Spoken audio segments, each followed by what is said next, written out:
For years, we have been bombarded with soulless live-action remakes, one after another, with each just getting worse and worse as time has gone on. There were some diamonds in the rough here and there, but it's mainly been the same thing.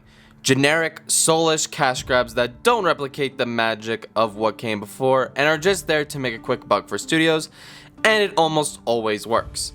Well, after years of Disney doing this live-action remake trend, it is now DreamWorks' turn to start off with How to Train Your Dragon.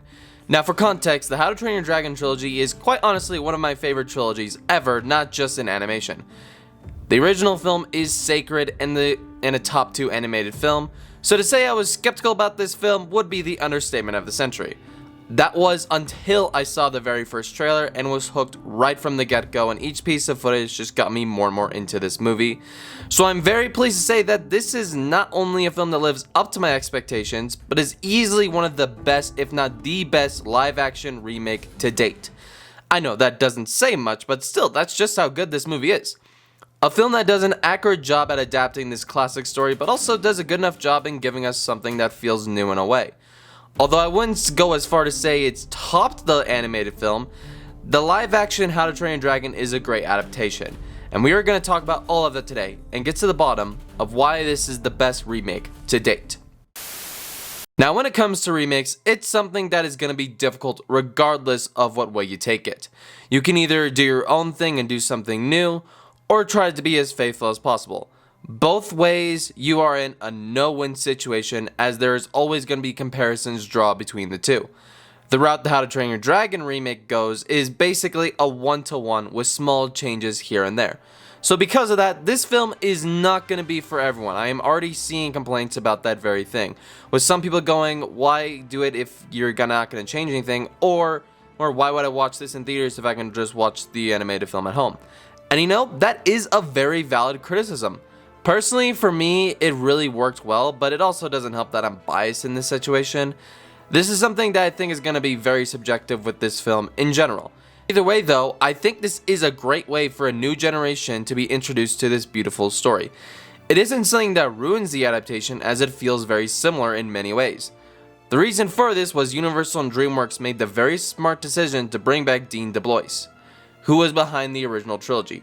So no wonder why this adaptation worked really well. His vision for this series translates so well into the live action setting, which is something that many remakes have failed to do. One thing that makes the original so special is the medium itself. Animation is a way to tell a story. It's not something that's just for kids, it's a way to tell a story. So when you do a remake, you lose that magic that is animation. However, when I was watching this film, I honestly felt like I was watching the animated film for the first time. It felt very nostalgic in a way, even though I knew what was going to happen, and the way Dean handled it felt so different because of it being live action that I didn't mind it. This is how you should do a live action remake. It pays respect to what came before, but also feels fresh and unique in its own way. Most remakes make so many changes that it can feel completely different from the original film. A good example is the recent live action Lilo and Stitch film. Now, the movie honestly isn't that bad. It's not a masterpiece or anything. I do think a lot of the changes are a bit overblown, however, I can definitely understand some of them. With Jumba specifically, making a character that was essentially a mentor to Stitch and turn him into a twist villain might be the stupidest change ever. Some could even argue it's character assassination.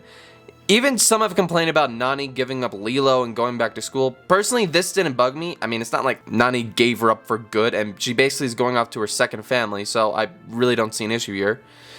And I'm not even the biggest fan of Lilo and Stitch, so honestly, these changes just didn't really bug me, if I'm being honest. But regardless, the changes made pissed off a lot of fans who were looking forward to this film. Even thematically, I can agree the original is easily better. This is a problem when you make changes to the source material. Most people just want to see an accurate adaptation of what they know. Now, I don't need this, which is why I'm not as mad about the changes in the Lilo and Stitch remake, but if I was willing to guess what most people want, it's probably that. And to say How to Train Your Dragon does anything less would be a flat out lie. So now that we have covered the grounds of remakes, I think it's time we discuss why this remake works so well. Now, like I said before, I don't think this will be a movie for everyone. I think most general audiences are going to eat this movie up, but like I said, you're in a no-win situation when it comes to these remakes. This isn't a necessary film that is needed or something that builds on the original. But it still feels like a great time watching it in the cinema. The story itself is a timeless classic for a reason.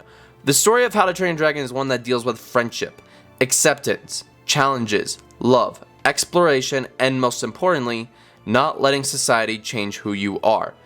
Hiccup throughout the entire story wants nothing more than to kill dragons and be like his father. However, we see that he can't kill dragons no matter how hard he tries.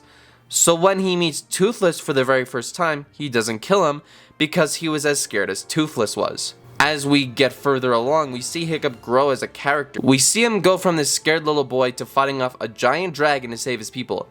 Toothless taught Hiccup the means of courage, and Hiccup taught Toothless the means of love.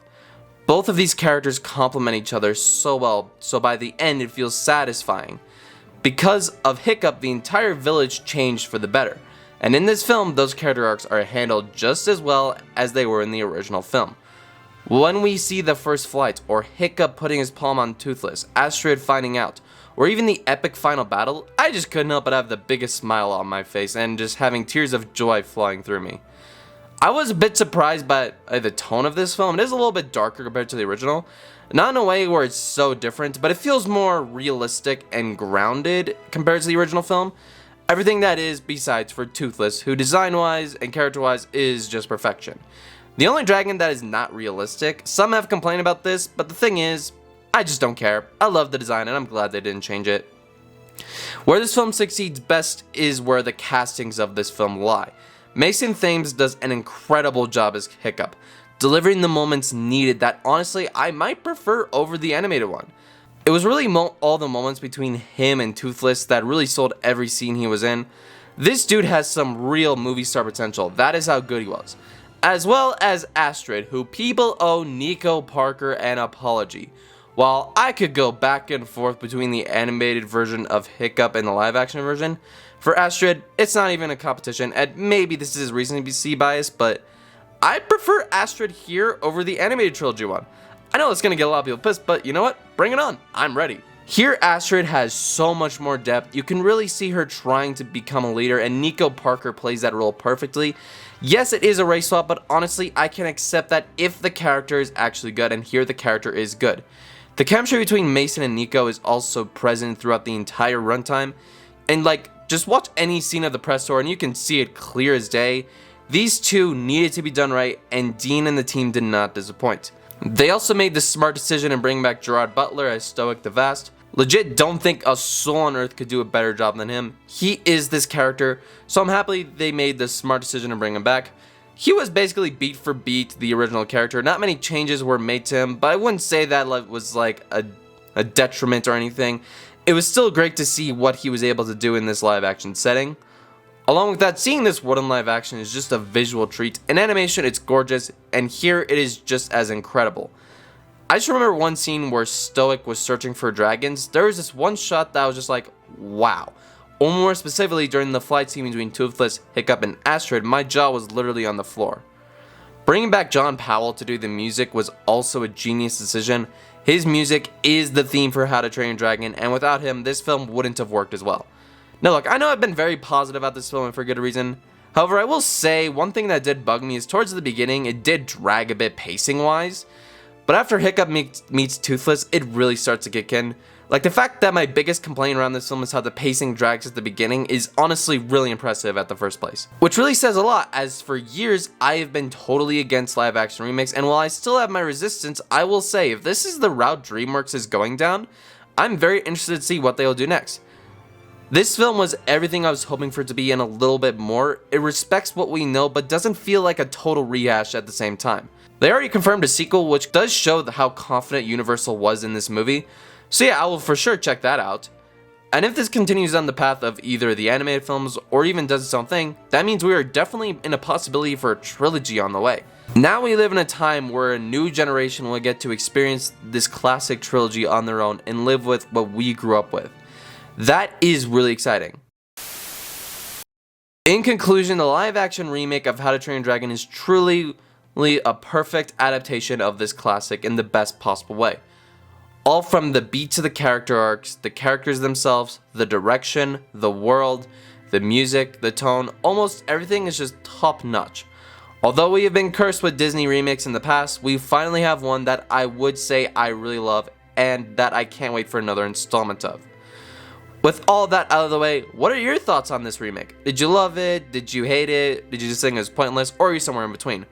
Let me know in those comments down below. Subscribe to the channel so you don't miss future videos. But until next time, take care.